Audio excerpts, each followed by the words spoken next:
दोस्तों जय Shri Ram. YouTube channel में आपका स्वागत है। तो दोस्तों इस वीडियो में हम डिस्कस करेंगे पिन बुश कपलिंग के बारे में, पिन बुश कपलिंग के पार्ट्स के बारे में, और यह भी जानेंगे पिन बुश कपलिंग कार्य कैसे करता है, इसके क्या एडवांटेज और क्या डिसएडवांटेज होते हैं। साथ ही यह भी जानेंगे कि पिन बुश कपलिंग का कौन सा साइड या कौन सा फ्लैंज ड्राइव शाफ्ट पर लगेगा और कौन सा ड्रिवन शाफ्ट पे लगेगा। और यह भी डिस्कस करेंगे कि पिन बुश कपलिंग के बीच में कितने साइज की कपलिंग के बीच में कितना गैप रखा जाता है। तो देरी ना करते हैं शुरू। पिन बुश कपलिंग जो है वो फ्लेक्सिबल टाइप का कपलिंग होता है जिसका डिजाइन बहुत ही सिंपल होता है। तो सबसे पहले इसके डिजाइन को और या बनावट को समझ लेते हैं। पिन बुश कपलिंग में दो हब होते हैं, दोनों हब कास्ट आयरन के बने होते हैं।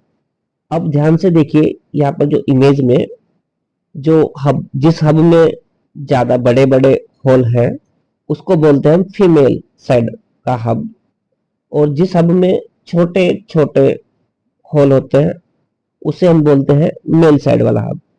फीमेल साइड के हब में रबड़ के बुश फिट होते हैं, जबकि मेल साइड में बोल्ट का थर्ड वाला सिरा एंटर करता है, और दोनों ही कपलिंग मेल और फीमेल के बीच में बोल्ट को फिट किया जाता है।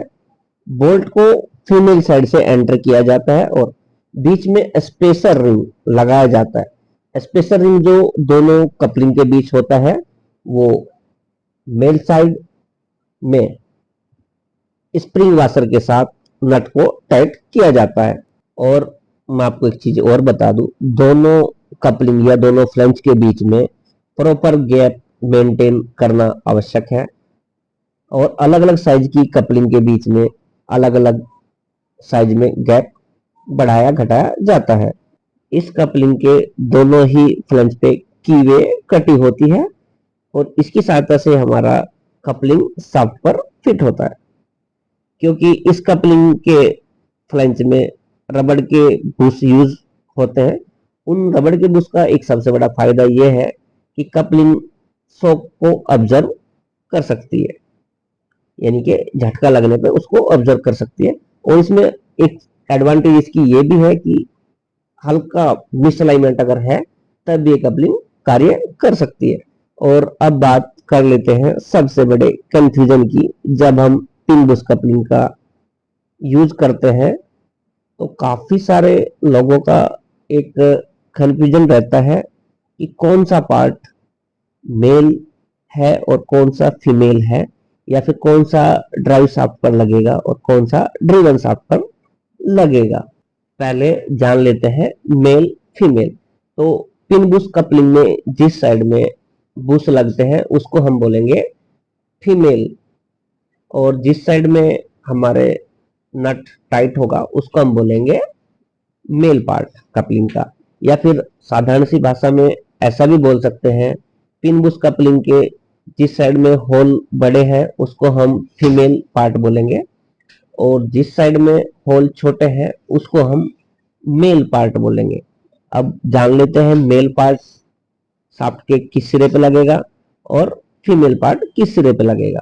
तो मैं आपको बता दूं, ड्राइव साइड में हमेशा मेल कपलिंग लगेगी, यानी कि जिस कपलिंग के होल छोटे हैं वो ड्राइव साइड में लगेगी, और ड्रिवन शाफ्ट पे हमारा फीमेल कपलिंग लगेगा, यानी कि जिस कपलिंग के होल बड़े हैं वो ड्रिवन शाफ्ट पे हमारा लगेगा। अब इसको एक एग्जांपल के जरिए समझने की कोशिश करते हैं। जैसे कि हमारा मोटर के साथ गियर बॉक्स का इनपुट कनेक्टर रहता है और गियर बॉक्स के आउटपुट के साथ कन्वेयर बेल्ट का हेड पुली कनेक्ट रहता है। अब कौन सा कपलिंग कहां पर लगेगा, तो सबसे पहले हम इनपुट की बात कर लेते हैं, यानी कि मोटर पर कौन सा कपलिंग लगेगा। तो मैं आपको बता दूं, मोटर में आपका मेल कपलिंग लगेगा, और जो गियर बॉक्स का इनपुट है उसमें फीमेल कपलिंग लगेगा। और अब बात कर लेते हैं गियर बॉक्स के आउटपुट शाफ्ट पर। तो इसको थोड़ा ध्यान से समझने की आवश्यकता है। ये जो गियरबॉक्स का आउटपुट शाफ्ट है, ये कन्वेयर बेल्ट की हेड पुली के लिए गियरबॉक्स इनपुट का काम करेगा, यानी गियरबॉक्स की आउटपुट शाफ्ट में मेल कपलिंग लगेगी। और अगर हम हेड पुली की बात करें तो हेड पुली में फीमेल फ्लैंज वाली कपलिंग लगेगी, क्योंकि अगर हम गियरबॉक्स और हेड पुली को देखें तो गियरबॉक्स का शाफ्ट जो है वो ड्राइव शाफ्ट है, जबकि हेड पुली का शाफ्ट ड्रिवन शाफ्ट है। मैं आशा करता हूं कि आपको ये अच्छे से समझ में आ रहा होगा। और अब बात कर लेते हैं इसकी एडवांटेज की। इस कपलिंग की सबसे बड़ी खास बात यह है कि ये वाइब्रेशन को भी या वाइब्रेशन के शॉक को भी ऑब्जर्व करने की क्षमता रखती है, और अगर हल्का या मामूली मिसअलाइनमेंट है तो उसको भी ऑब्जर्व कर सकती है। और इस कपलिंग का यूज हाई टॉर्क ट्रांसमिट करने के लिए किया जाता है।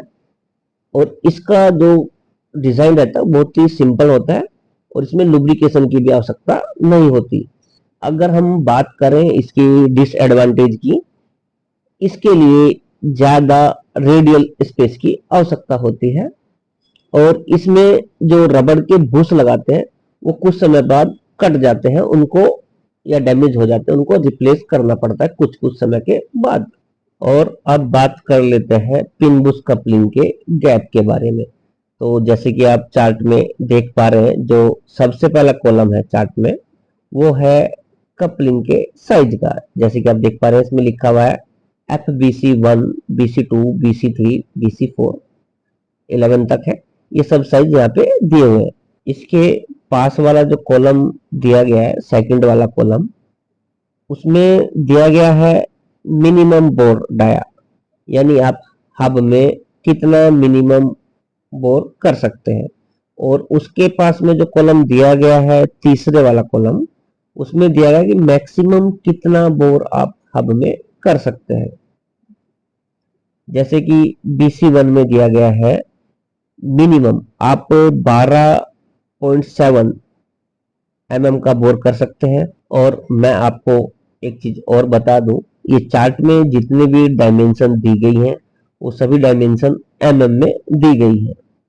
और इसमें मैक्सिमम जो बोर का डाया कर सकते हैं वो रहेगा हमारा 30 mm तक बोर कर सकते हैं, यानी कि आप 12.7 का शाफ्ट कपलिंग में फिट कर सकते हैं मिनिमम, और मैक्सिमम आप 30 mm तक का शाफ्ट कपलिंग में फिट कर सकते हैं। और नेक्स्ट कॉलम में दिया गया है दोनों कपलिंग यानी कि दोनों फ्लैंज के बीच का गैप कितना रख सकते हैं, जैसे कि लास्ट वाले कॉलम में आप देख पा रहे हैं। तो अभी हम BC1 की बात कर रहे थे, तो उन दोनों फ्लैंज के बीच का जो गैप रहेगा चार्ट के अकॉर्डिंग वो रहेगा हमारा 3 mm। इस चार्ट के आधार पर आप किसी भी पिन बुश कपलिंग के दो फ्लैंज के बीच का गैप कितना रखना है वो आसानी से देख सकते हो। इसका आप स्क्रीनशॉट लेकर भी अपने पास रख सकते हो। Thanks for watching my video. Thanks for your valuable time.